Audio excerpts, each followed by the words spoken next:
Yeah. And then you die, and then it's over. I had a game where I killed 2 of the Ezreals, and he played a third one, and we didn't hit 10 mana yet. And I'm like, all right, we're done here. And I moved on with my life. Oh, that's tilting. Yeah, turn it off, watch some Avatar, got something to eat, and then went to bed. I didn't even play again. That's the thing about it. I didn't come back. It wasn't like till and then return. No.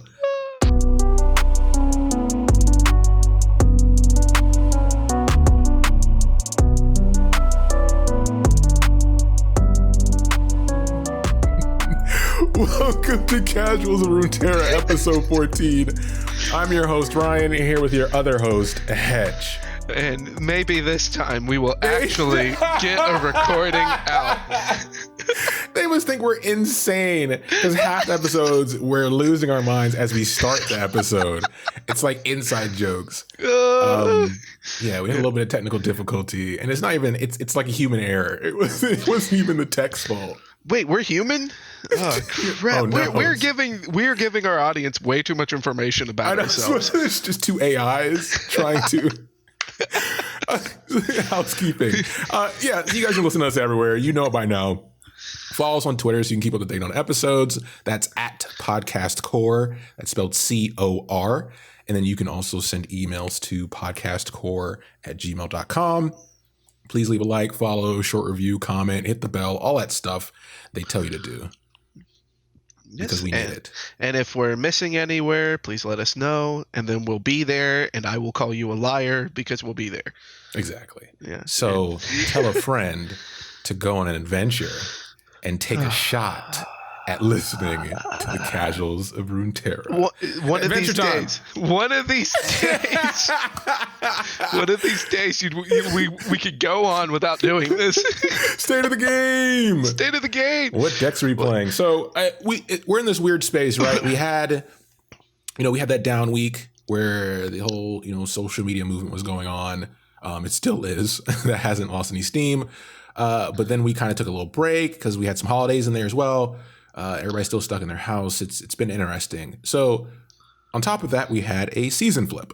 We are now in the second season of, well, if you don't count beta, the second season of Legends of Runeterra. Like we're marking this as our new season. I know, right? We should do that. We should do like once we finish all the regions, we might do that. Just I don't know what it means to anybody, but yeah. So deck wise, I've been all over the place, man. I really haven't had time. I know I always say this. I didn't get to play as much as I wanted to, and I don't know why that keeps happening. Work's been a little busy on my end, but it's one of those cases where some shows I'm trying to catch up on. There's some World of Warcraft that needs to be played. You have a life. Like, you could call it that, I guess. Well, you have the version of a life that 2020 has allowed us. That 2020 it's like, this is what a life is now. You're welcome. But so I picked up, naturally, as the scumbag I am, elusives. I'm back on elusives because we're at the beginning of the season, so people are trying out new things. We've had all these changes to cards. So I'm like, disgusting. I'm not going to play around that. I'm going to play through that, and then you can try to do your thing. So far in the little games I've been able to play, I'm getting my wins out there. There's 2 versions of the elusive deck. One's more traditional with just Zed, things that go over the top, and some buff cards with some finishes over the top as well. And then the other one focuses more on the whole direct damage approach while bouncing all your direct damage creatures and interactions back to your hand and doing it again with the monk. So those are 2 I'm playing. What about you? So I, surprising everyone listening to this, I have been messing around with a couple different Lux decks. And the one that I've been playing the most was one that I was really working hard to try to put out there for the next lab. It's coming. But, we hit a new season. And of course, with a new season is a new patch. And was Hetch taking blatant advantage of the card Unyielding Spirit? You damn well know he was. And now the deck is ruined. But that's what you get. But Next is prison. I've been having a blast playing it still. So it is a Demacia Noxus deck with Swain and Lux, and it kind of like in reality, the win condition is more Lux with the Mage Seekers, and especially after like all how hard aggro got hit, the using the Reckoning, which is a board wipe for all creatures that are like 4 attack or under. Like the Reckoning in that deck actually pops off, and the negative of it was that it would hit Swain, which is where I was abusing Unyielding Spirit. Yep.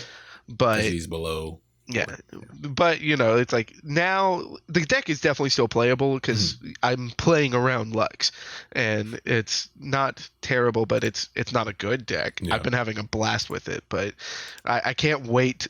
I've already got a couple dumb ideas in the works. Stay tuned. The laboratory's got to like detox first because right now it's nasty in there. But with COVID, you have to clean after every session, so it takes a little bit longer. Disinfecting's very important. I'm not trying to really infect anyone of our listeners, but soon the lab doors are going to be opening. So let's get into the main topic, adventure time. Bet you can guess who we're talking about.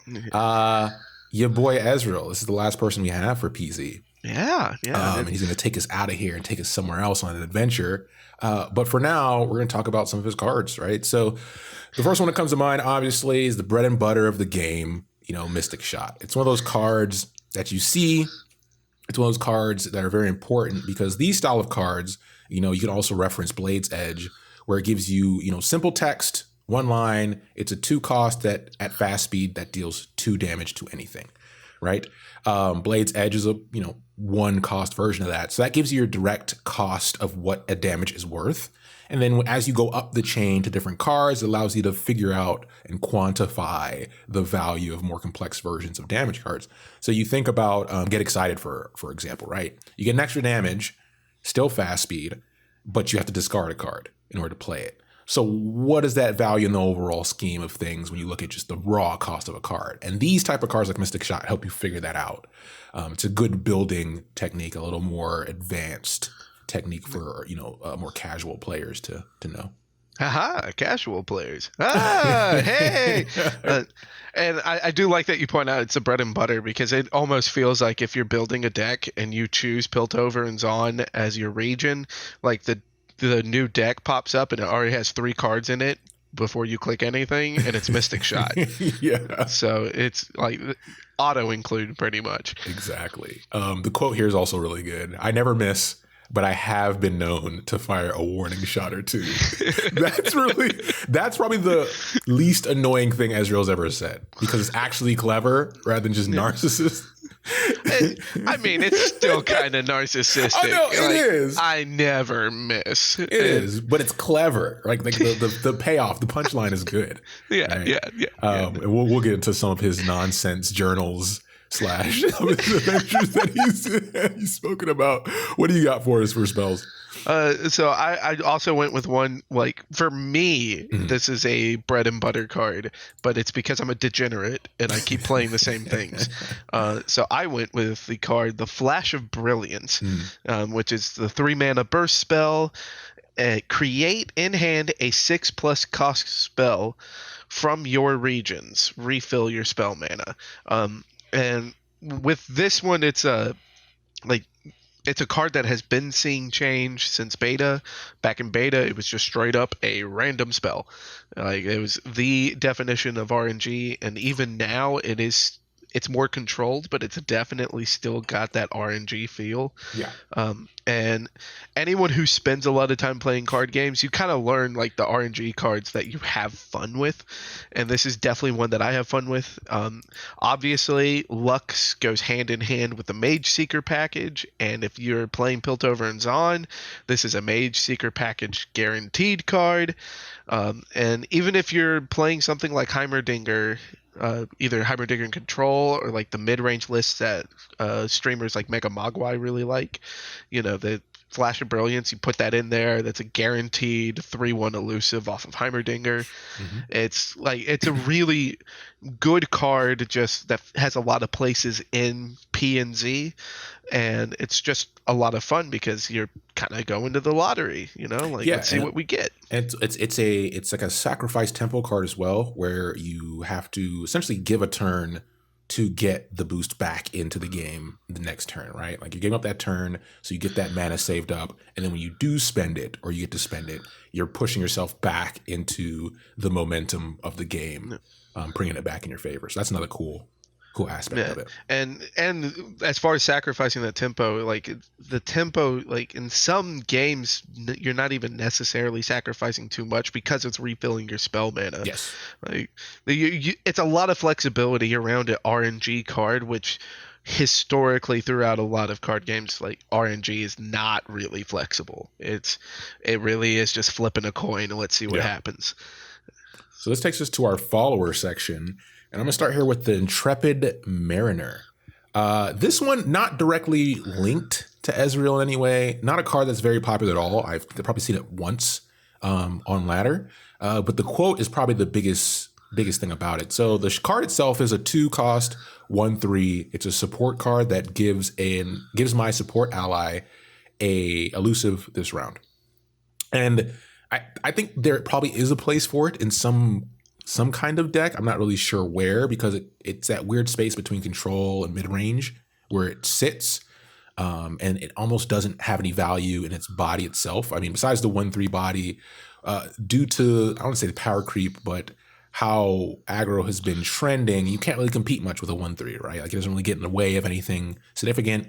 All the 1/1 meta was kind of beta, right? Or right after beta. So that's kind of gone to be able to take out like spiders and stuff like that.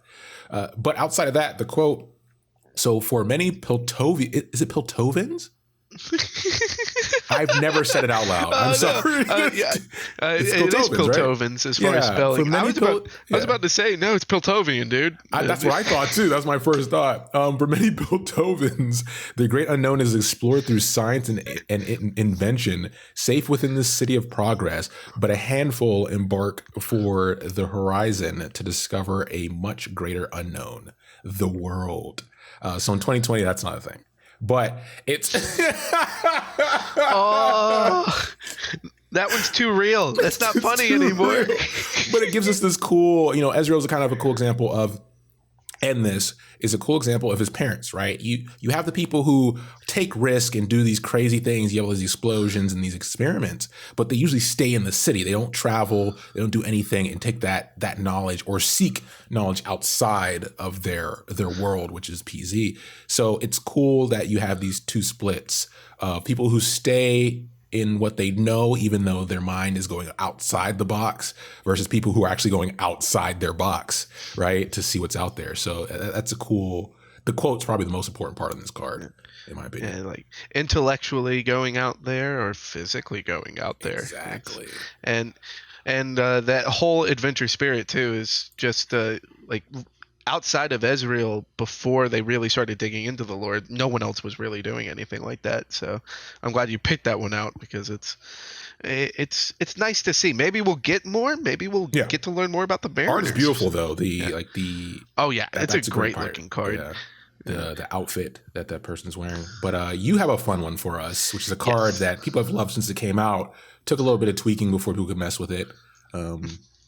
And I'm going to show how our show works a little bit here, because I went ahead and put down that it's like, this is the original pet card. Like, this is the OG of pet cards, and it's going to be Professor Von Yip. So the card itself is a 4-mana 2/3, and when you summon a 1-cost ally, grant it +2/+2. And as far as like, it's the pet card because it's almost tribal in the sense of doing 1-mana cost cards.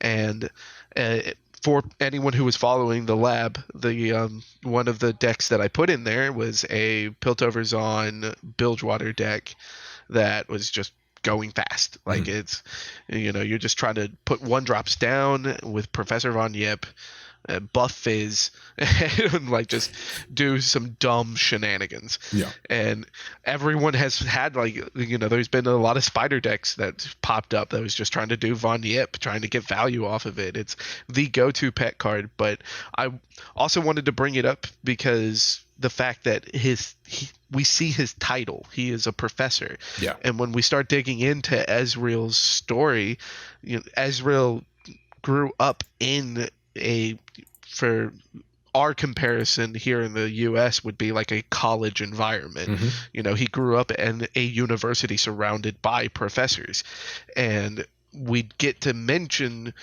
professor within his story, and here's Professor Von Yip. So maybe Riot can use this to open more doors of introducing new characters, and maybe even, you know, give me my ultimate joy of the tribal fandom of like, oh, Professor deck. Professor, Like, give me some, I did give not me think something that's where you were dumb. going. give me something dumb to play around That would with. be cool, like Professor as a tribe. That would be interesting, and also it also gives us that view, like you mentioned, the education within the city, right? Because there's not many places that we've touched on. Like you think about all the regions we've talked about that have an established university or schooling system. Like Demacia has a military style system. So Right. that's and a lot of their schooling is done in house. So like if you're rich, you get this tutoring or whatever. Or if you're poor, you just kind of learn through the streets. There is no established like school structure. Yeah, and Freljord, you know, is just devoid of any kind of Yeah. like their sense of unity or any institute is so it's within its infancy. Like they are a gathering of tribes that are just figuring out now, like, okay, let's get a handful of like city states together. And so it is really cool to see that side. And the last point I will make on Von Yip is that the full card art, if you open it up, is showing that he is experimenting with robotic arms, putting a leash on a cat. There you go. All of the pursuit cards. The pursuit of perfection. Oh my god. It's complete. He did it. This was his goal. It's diabolical, and he should be in prison. But there's nothing I can do. I can't. My hands are tied. All right, I will stop giving you crap for your cheese lines now because I've shown what I've been at. So take us into the boy himself. I'm not going to say. Yeah, that's the funny thing. He's not a boy genius, and that's what we need to establish from the get go. He's sloppy. He's very sloppy when it comes to adventuring. He shouldn't be out there, and he probably should be dead. Yeah. But, you know, he's very lucky and well off. His parents had money. But take us into Ezreal. Yeah, and that's a great place to open up because Ezreal, in essence, is kind of an imagining of Indiana Jones as a teenager within the realm of Runeterra. He is a very smart and gifted young man, but he's also very impulsive. He is very much a go with the flow kind of person. And now that we're going to dive into the story of Ezreal, we'll kind of try to paint the picture without going into it, because Ezreal is looking at it just as the organization of Riot. He's very similar to Jinx as being one of the first original like characters that Riot built a lot of their stories on. And when we get a chance to dive into it, there's a lot of material already for Ezreal. But without further ado, let's Ezreal himself, he was born in Piltover, and his parents were very renowned archaeologists, a very well-known family, kind of the Piltover version of the Crown's Guards, like Lux and Garen, if you will.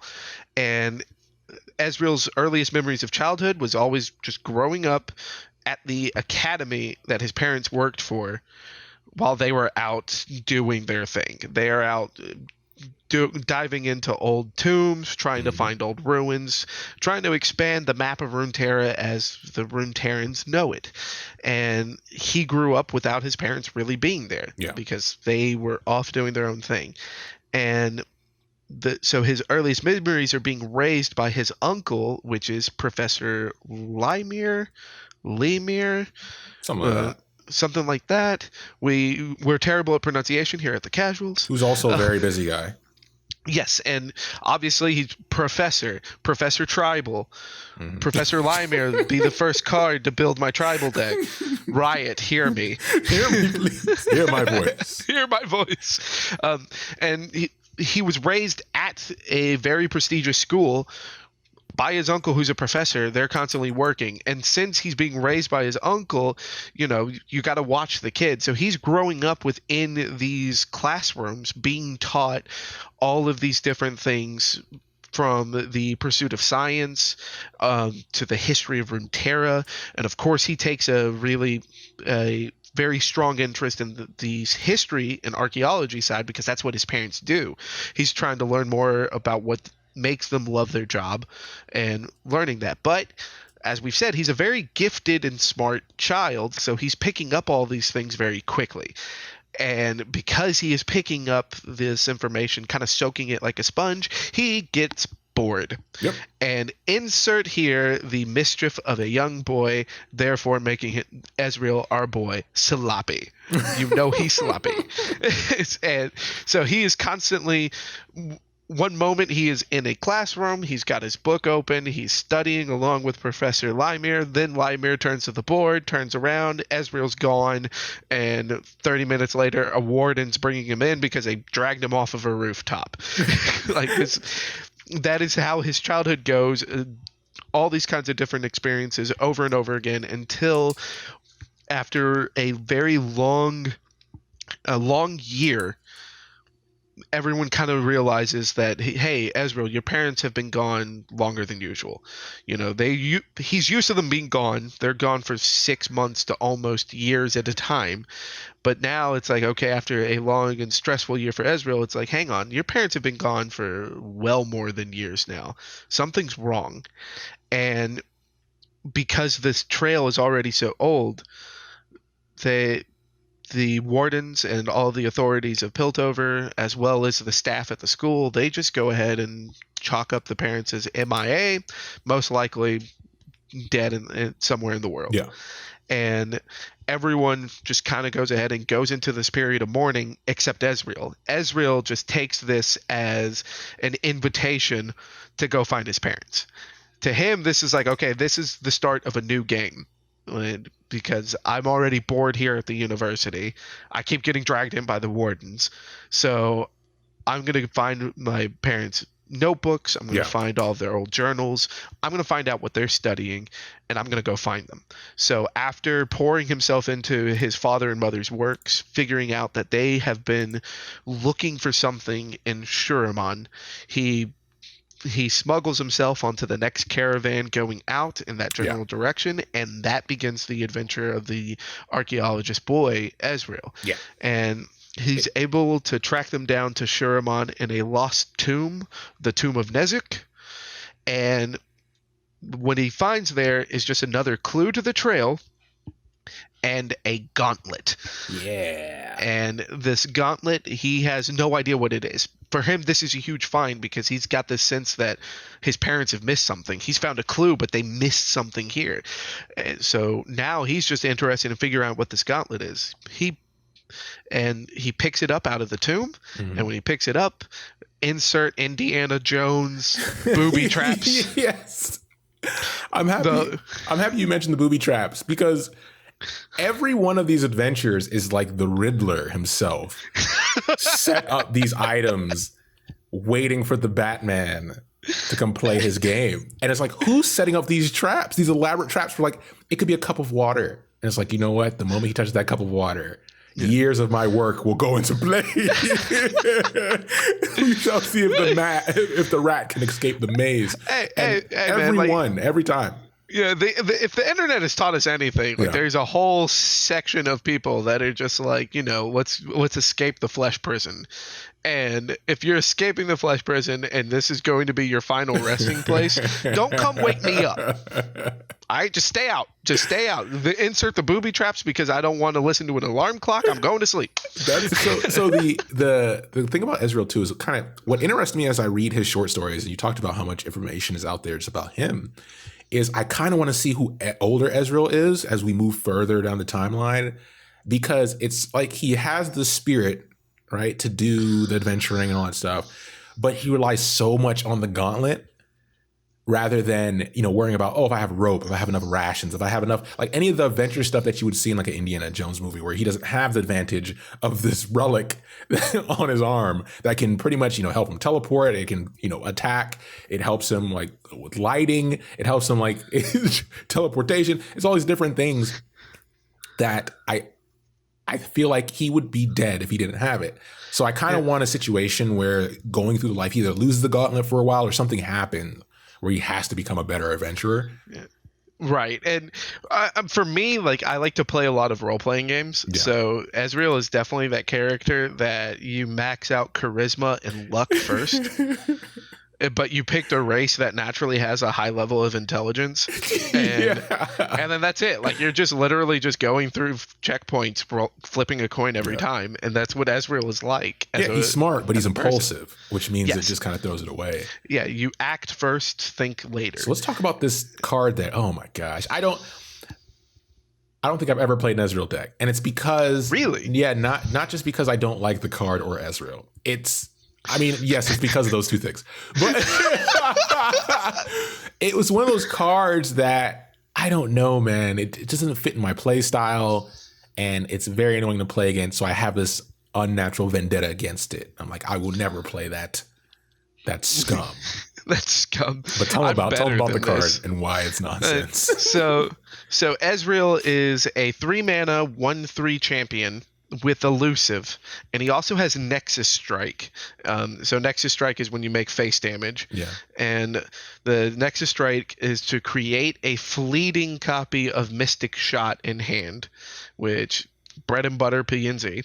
Yeah. And his level up is you have targeted enemies 8+ times this game. So as far as like targeting any enemy unit with the spell, and his level up is a 2/4 elusive, same Nexus Strike. And the reason why Ryan clearly has an unnatural hatred for this card is his level up effect is when you cast a spell, deal 2 damage to the enemy Nexus. And anyone who has been playing since beta has run into their fair share of some really tilting Ezreal decks. OTKs, man. Anyone who's been playing now has probably run into at least one Ezreal deck. Especially like your first one, you remember it because there's a flipped Ezreal and you go, wait a second, what? Yeah. And then you die, and then it's over. I had a game where I killed 2 of the Ezreals and he played a third one, and we didn't hit 10 mana yet. And I'm like, all right, we're done here. And I moved on with my life. Oh, that's tilting. Yeah, turn it off, watch some Avatar, got something to eat, and then went to bed. I didn't even play again. That's the thing about it. I didn't come back. It wasn't like tilt and then return. No. I'm actually kind of the opposite because I do like alternate win decks, and this is technically an alternate way to win. Yeah, I'm happy it exists. Yeah, my very first deck that I really fleshed out and put together was a Lux Ezreal deck. Yeah, so that I could have Lux stumble over his own words. Why would you put your main competition in your deck? I know I'm better than him. What do you mean? Like, you're saying my main competition, man, he ain't even competition. I ain't worried about that. I know what I got. I respect that. I respect that. Fate of the game. Fate of the game. We're here. And this one's going to be you. So we have the new season. We talked about that. Gauntlet. Gauntlet is out. Like I said, I haven't been able to play as much as I wanted to. So Hetch is going to tell you about his experience with Gauntlet.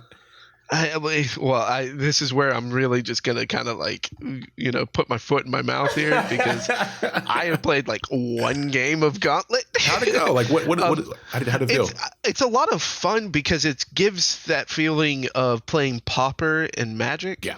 And because you're going in with just stock decks, and a really refreshing thing about playing that way is that you kind of feel like you're breaking away from the meta, and anytime that I can break away from the meta, I'm having fun. Yeah. So already that's fun for me. And then it also gives you this little bit of sense of feeling out where your opponent is at and where you are at as a player. Yeah. So it's a really cool way. Like if you're kind of finding yourself in a little bit of a lull of not feeling like you're learning more about the game or feeling like you have no idea if you've improved or not, Gauntlet is a naturally great way to get that feeling, because you're both going in with stock decks. So then you can really kind of focus on, okay, well, since he's playing a the Jinx aggro stock deck. Yeah. They're on 3 mana. This is what he can do with 3 mana. How do I get punished by that? Yeah. And you can really kind of grow as a player. And so anyone that's trying to like figure that out, it's a great way to really kind of look at if you're growing. It's a good way to put it. I have been like, the Gauntlet is definitely cool. It was a lot of fun to play that one game. I have been having fun trying to figure out these new card changes, because like a couple of them, my next lab deck got pooped on by the card changes, and it was specifically a card that no one played, got entirely reworked, and I built an entire deck around it. Yeah. And now it's gone. It's lost to the ether because that card is useless in the deck now. But the Rin Shadow Blade, which was a card that made opponent cards ephemeral, and my entire deck plan is ruined. Thanks. I'm ruined. I'm going to ruin some more for you, because it's that time of the show. Oh, no. Where we have a little challenge. Don't do it to for me. Hedge. But this one's easy. So you talked about your Professor Tribal deck. And to end this episode, we're going to say what our professor name is, our in-game professor name is, and then what our area of expertise is as well. So because I, bring these up, I'm obviously going to go first, give you some time to think. So mine would be Professor Goblev. Goblev. Yeah, okay. And my area of expertise is puff caps. Ooh, yeah, I like so sort of like cannabis. In that area of research, there's so much you can do with. There's medical applications, there's recreational, and I feel like there's even retail. Like people are putting them in clothes and stuff like that.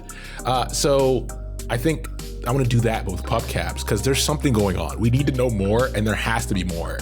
Like it's more than just a weapon of mass destruction. More than just a weapon. Like, so Professor it's more than just nightmares of Teemo. Exactly. All right, Hedge, what's your professor name in the world? I don't know why this resonated with me so much, but I've already just built a backstory. Oh my God. Everything.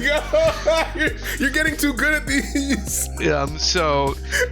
First, my name would be, this is a shout out to a good friend of mine. All right. So my name would be Professor Van Buren. Oh, okay. Right?